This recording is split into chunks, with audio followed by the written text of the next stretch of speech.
Andy Sexton, coverage you can count on. Okay, maybe have the kids leave the television for a minute, because for all of you parents out there, we're going to help you a little bit this morning, getting them ready to head back to school. I know it's still full summertime fun, but you got to start getting them in a better sleeping habit than probably they have been in since the end of May. So it's a great time for us to bring in Dr. Suzannah Bozonne. She has a practice called Your True Health Journey. Good to see you this morning.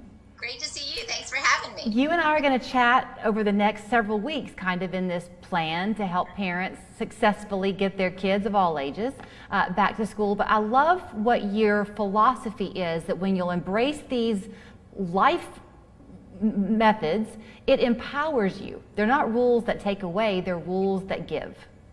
That's absolutely. So lifestyle medicine, and so I'm board certified in as a family physician. But I practice and I'm certified in lifestyle medicine as well. And it's really, what is the evidence of how we live in order to prevent, treat, and reverse disease? So there's actually a tremendous amount of evidence that the most common illnesses that we face are chronic diseases like heart disease and cancer, etc. But in kids, asthma, for example, is the most common chronic disease. And what we find is that it's really 80% lifestyle and less than 20% genes that are driving the majority of our health concerns. So, I know that we want to focus on sleep, but I have to stop you there for a minute on the asthma part of it. How can lifestyle impact your breathing? Absolutely. So asthma is a very inflammatory condition, for example. So when we look at what drives inflammation, which is really the driver of all of our chronic diseases, what we want to do is reduce inflammation and optimize blood flow. And what we see is the best way to do that is actually through nutrition, but also the role that sleep plays is really important, because our immune system is strongly affected by sleep. So that's one reason why, just, in the recent pandemic, for example, getting enough sleep is pivotal to being able to both fight the infection, but also prevent even coming down with symptoms. And I mean, we have seen, there have been studies about sleep deprivation, and they actually give people viruses up their nose and quarantine them to watch to see if they develop symptoms. And for example, with rhinovirus, which is the common cold, if you're sleep deprived, you're significantly, like 2.5 times as likely to develop symptoms of the rhinovirus than if you weren't sleep deprived. So you can kind of apply that. They've shown that with vaccine studies, et cetera. In terms of your immune system, sleep is really important. And going back to asthma, your immune system is really pivotal for how inflamed you are and how well your body is able to calm that inflammation. Okay, so let's focus on the sleep for just a minute. You think about how in 100 years ago or so, we lived very differently than we do now. We kind of lived by nature, right? The sun went down, we all went to bed, the rooster crowed, we all got up. You kind of had that built in.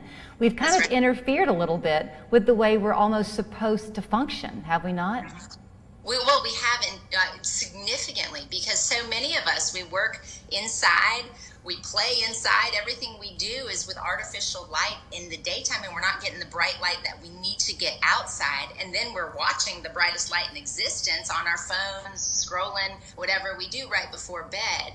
And that actually significantly deprives us of sleep. And even if we fall asleep in front of the TV, we're actually not able to surge melatonin, which is like the referee of sleep, right? It's like it doesn't play, but it kicks it off.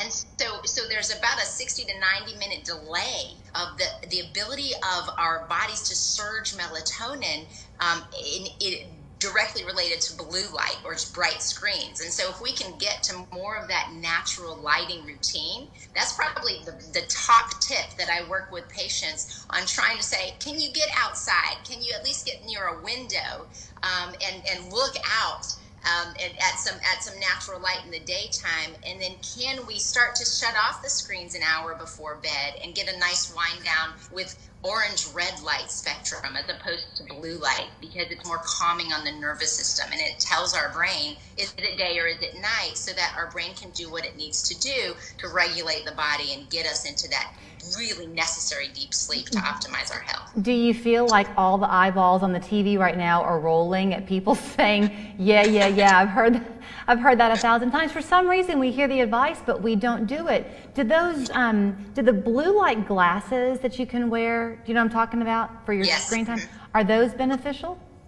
Well, it's a good question. They're probably better than nothing. There's not a whole lot of data out there about those. But I think what's really important, number one, is just being non-critical, being realistic, and recognizing why is it you want to live longer? I mean, what is it we're trying to do? We're trying to be the optimal, best versions of ourselves, right? Right. And can you be that person or do that stuff if you're tired and cranky? No, you really can't. So first we have to kind of define like that. So what is our goal? Because if our goal is to get 8 hours of sleep, it's a little bit less rewarding. But if our goal is to be the finest versions of ourselves, that's a little bit better. And then you say, okay, what do I need to prioritize to do that? How much sleep do I need? And when you talk about kids, that's kind of the first question we need to do, which is say, how much sleep do kids need and how much sleep do adults need? Because if we're going to be the best parents and we're going to actually prioritize it, we have to really model it. And that is so difficult. And I'm speaking from experience. It's not like I have this nailed down. It is we all have our struggles. This is definitely my biggest one. But with kids, 6 to 12-year-old kids, they need 9 to 11, sometimes even 12 hours of sleep. Wow. So the number one thing that you need to do is say, okay, what time are we going to have to get up for school? So if school starts at 8:30, what time do I have to get up? Does my kid have to get up? So say it's 7, right? And say you're looking at, you want to get 10 hours, or maybe your kid is cranky at 10 hours, and be true to that. The same as adults need 7 to 9 hours of sleep. Truly, more than 99% of adults need 7 to 9 hours of sleep. And I hear all the time, oh, I'm fine on 6 hours. I've said that myself. I said that in high school, being a swimmer and waking up at ridiculous hours for so long.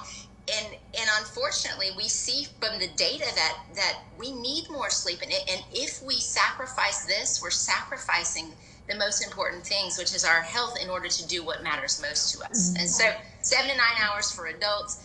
Kids 6 to 12 need 9 to 11 typically, and teenagers need 8 to 10. And it's really unusual they're getting it, and it's so common. They're right in there with their phone right up until bed. So looking back towards how much time do we need? What is my wake time? And then count back and see, how do I calculate in not just the time asleep, but the time in bed, recognizing that might be different. You got to do that wind down, etc. I know that we're going to have different conversations over time, but different reasons for doing something will motivate different people. So for some folks, it might be because they'll feel better. Is this a potential motivator, that when you're not getting enough sleep, your metabolism slows down? Absolutely. In fact, if we don't sleep enough, the following day we tend to eat 300 to 500 more refined starch-based calories. So seeking out those processed foods that we know drive inflammation. So going back to all of our chronic diseases. And also we see that people that get less than 6 hours of sleep have double rates of obesity. So it's really true that in terms of sleep, it's actually second most important after nutrition to regulate your metabolism and your weight. And so when we look at hormonal balance, we see people that have disrupted sleep have significantly higher rates of hormonal disturbances. And so as we're saying, looking at our teenagers, for example, and we really want our hormones to be as normal as they can and regulated as they can as our teenagers age, and it's really important. We see worse PMS, we see worse dysfunctional periods, for example, in shift workers or people that have chronically dysregulated sleep. So it's so important for that, as well as learning. If school is what we're talking about, we have to recognize that they have done studies, and now they're starting to restrict what kind of sleep deprivation studies they are allowed to do, because it's so clearly detrimental to health. However, there's been studies that showed that if we restrict sleep in kids and then give them 2 days follow-up of recovery sleep, they still are unable to demonstrate as effective learning. So they gave these kids some list of facts to memorize, and then restricted their sleep. And then 2 days later, after recovery sleep, they actually had 40% reduction in the ability to learn. And that's a difference between an A and an F. Right. Okay, So, Suzannah, I have to wrap it up, but here's the thing. I'm sitting here wishing, could I just bring you to my house so that you could talk to my family? We'll do an intervention. Can I let people know how they can get in touch with you? Because clearly it's a passion of yours and you've got so much to share. If you want to go ahead and give her a call and not wait until next week when she'll be back on 3+U with us, you're welcome to call her. It's mytruehealthjourney.com. The phone number is 521-8783. Her name, Dr. Suzannah Bozonne. Watch for her every Wednesday for a little while to educate us on how we can be in power in our lives. Thank you. Thank you so much. Great talking to you. Have a wonderful day.